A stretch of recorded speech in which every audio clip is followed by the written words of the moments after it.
పవన్ కళ్యాణ్ గారు సనాతన ధర్మం గురించి అనేక సందర్భాల్లో తన అభిప్రాయాలను వ్యక్తం చేశారు.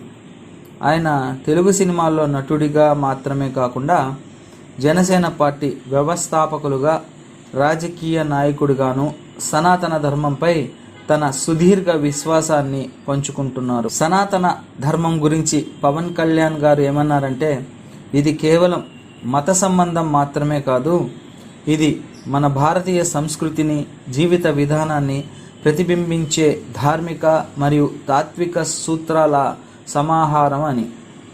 సనాతన ధర్మం మనకు కరుణ, సత్యం, అహింస వంటి విలువలను బోధిస్తుందని, ఇవి భారతీయ సమాజాన్ని సుదీర్ఘకాలంగా నడిపించిన తీరును అర్థం చేసుకోవాలని ఆయన అంటారు. ఇలాంటి విలువలు మన సమాజంలో అందరూ సమానంగా కలిసిపోయేలా చేస్తాయని, ఇందులో సహనం, సమతాభావం, సమగ్రత ఉన్నాయని ఆయన భావిస్తారు.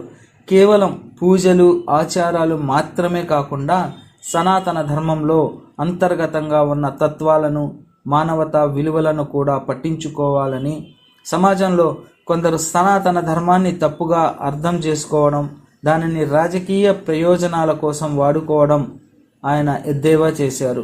కాబట్టి మన సనాతన ధర్మ సూత్రాలను సరిగ్గా అర్థం చేసుకొని ఆ ఆధ్యాత్మిక మరియు మానవీయ పునాదులపై సమాజాన్ని నిర్మించుకోవాలని ఆయన మనకు సూచిస్తున్నారు. అసలు సనాతన ధర్మం అంటే శాశ్వతమైన ధర్మం లేదా ఎప్పటికీ నిలిచే ధర్మం అని అర్థం.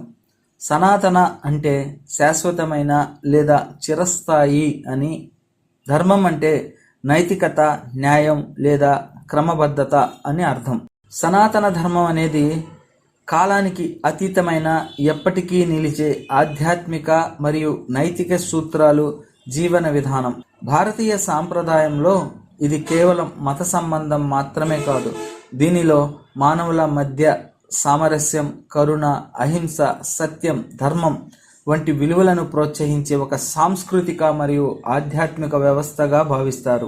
అందరినీ ఆమోదించే సహనం, సమగ్రతను సుప్రతిపాదించే ఈ ధర్మం మన ప్రాచీన సంస్కృతిలో ఎంతో ప్రాధాన్యాన్ని కలిగి ఉంది. సనాతన ధర్మం అంటే శాశ్వతమైన ధర్మం లేదా ఎప్పటికీ నిలిచే ధర్మం. ఇది భారతదేశంలో పూర్వపు కాలం నుంచి ఉన్న ఆధ్యాత్మిక, తాత్విక సూత్రాలను సమాహారం. సనాతన ధర్మం అనేది కేవలం మత సంబంధమైనది మాత్రమే కాదు, ఇది జీవిత విధానం, మన నైతికతకు, మానవతకు, సాంప్రదాయాలకు సంబంధించిన మార్గదర్శక సూత్రాల సముదాయం. సనాతన ధర్మం యొక్క ప్రాముఖ్యత.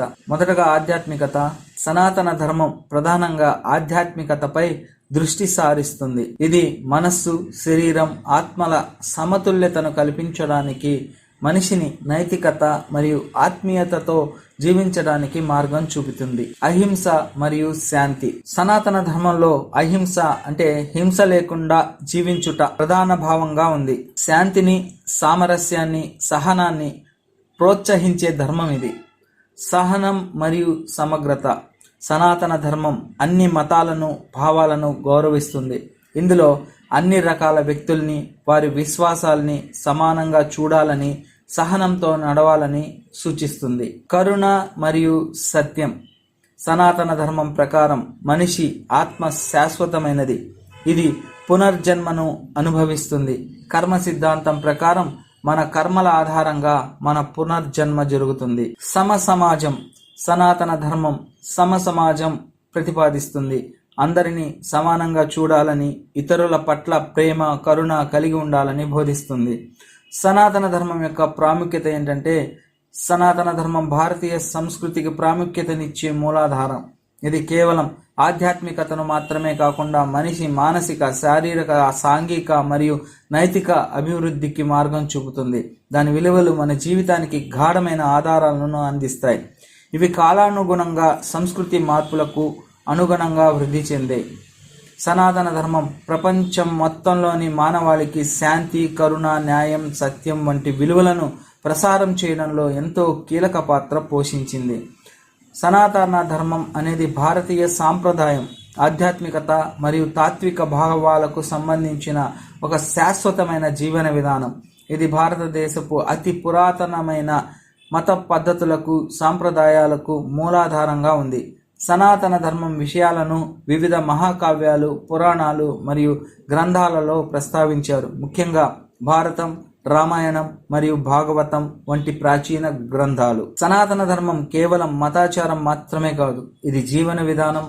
ఇందులో ధర్మం, అర్థం, కామం, మోక్షం వంటి 4 పురుషార్థాలను అంటే జీవిత లక్ష్యాలను గురించిన మార్గదర్శకాలు, సూత్రాలు ఉంటాయి.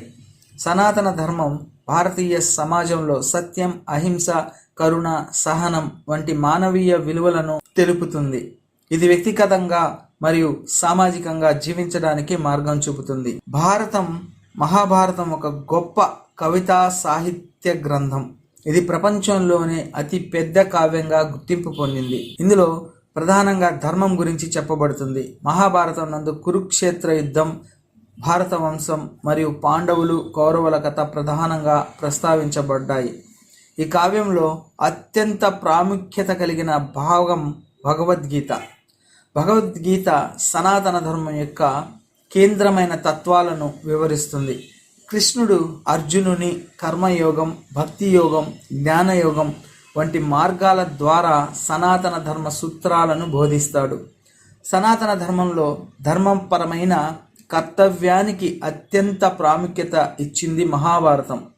ఇక రామాయణం అంటే సనాతన ధర్మం యొక్క సదాచార సూత్రాలను ప్రతిబింబించే ఒక పౌరాణిక గ్రంథం.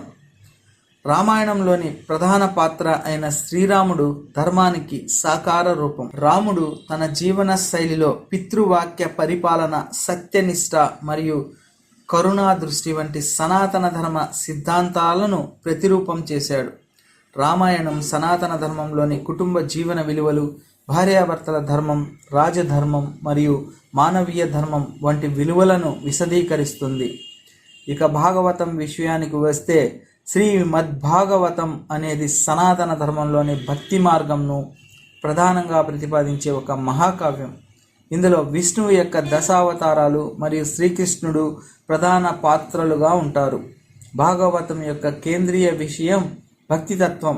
భక్తి ద్వారానే మోక్షాన్ని పొందవచ్చని భాగవతం ఉపదేశిస్తుంది. భాగవతం సనాతన ధర్మంలో భగవద్భక్తి ప్రాప్తి యొక్క మార్గం మరియు ఆత్మశుద్ధి గురించి వివరిస్తుంది. కృష్ణుడి లీలలు, భక్తులకు చేసిన అనుగ్రహాలు మరియు ధర్మం కోసం కృషి చేసిన కథలు భాగవతంలో ప్రధానంగా ఉంటాయి. సనాతన ధర్మం మరియు ఈ కావ్యాల మధ్య తేడాలు మరియు పోలికలను చూద్దాం. ధర్మం. సనాతన ధర్మం అన్నిటికంటే ధర్మానికి ప్రాముఖ్యత ఇస్తుంది. భారతంలో ధర్మయుద్ధం ముఖ్యాంశం. రామాయణంలో రాముడు ధర్మపాలకుడు. భాగవతంలో భక్తి, ధర్మం ప్రధానంగా చెప్పబడుతుంది. భక్తి మార్గం. భాగవతంలో భక్తి అత్యంత ప్రాధాన్యత కలిగినది. భాగవతంలోని కథలు భగవంతునిపై భక్తిని ప్రతిపాదిస్తాయి. అయితే భారతం మరియు రామాయణంలో కర్మ మరియు ధర్మానికి కూడా ప్రాధాన్యత ఉంది. ఇక పాత్రల జీవన శైలి చూస్తే రామాయణంలో రాముడు ఊహాతీత ధర్మపాలకుడు. ఆయన జీవితం సనాతన ధర్మాన్ని ప్రతిబింబిస్తుంది. భారతంలో అర్జునుడు కర్మ మరియు ధర్మం గురించి భగవద్గీత ద్వారా కృష్ణుడి బోధలను అనుసరిస్తాడు. కర్మ సిద్ధాంతం. సనాతన ధర్మంలో కర్మ సిద్ధాంతం ప్రధానంగా చెప్పబడుతుంది. ప్రతి కర్మానికి ఫలితం ఉంటుంది అని భావిస్తారు.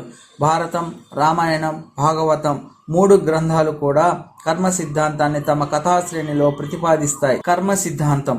సనాతన ధర్మంలో కర్మ సిద్ధాంతం ప్రధానంగా చెప్పబడుతుంది. ప్రతి కర్మానికి ఫలితం ఉంటుంది అని భావిస్తారు. భారతం, రామాయణం, భాగవతం 3 గ్రంథాలు కూడా కర్మ సిద్ధాంతాన్ని తమ కథాశ్రేణిలో ప్రతిపాదిస్తాయి. సనాతన ధర్మం భారతీయ మహాకావ్యాలలో, ముఖ్యంగా భారతం, రామాయణం, భాగవతం వంటి గ్రంథాలలో ఆవిష్కృతమయ్యే జీవన విధానం. ఈ గ్రంథాలు సనాతన ధర్మం యొక్క వివిధ తత్వాలను, ధార్మికతను, భక్తి మార్గాన్ని మరియు ధర్మసూత్రాలను వివరిస్తాయి.